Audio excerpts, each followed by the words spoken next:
Introducció. Hi era un nen anomenat David que després d'estudiar jugava a la platja i a les muntanyes de sorra d'un port que es deia Salaberry. Ell es pensava que tot això era el món. Quan el seu pare Francesc el va portar a la gran ciutat de Trujillo, el seu món va créixer, amb coses noves. Un dia Francesc va trobar treball a Iquitos, una ciutat dins de la selva.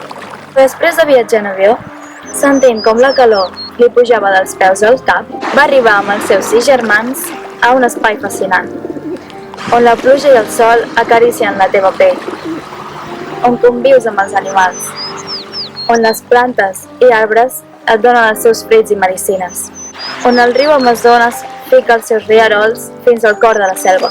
Quan ja era gran, viatjant a Barcelona, el seu món va créixer encara més. Sempre el van acompanyar els bons records de la fascinant jungla. Se'n recordava quan caminava cap a l'escola, amb els seus amics Héctor i Albert, baixant les escales del mercat de Betlem, veient els homes forts pujar 500 metres amunt, les mercaderies sobre l'esquena per un camí estret, viatjant en canoa pel riu Amazones i tants altres records que alegren l'ànima. Després de molts anys, va decidir escriure l'Amazònia, que el va acollir amb afecte. Altres contes inspirats en les seves llegendes i vivències a la ciutat d'Iquitos. Ara tu gaudeix-los.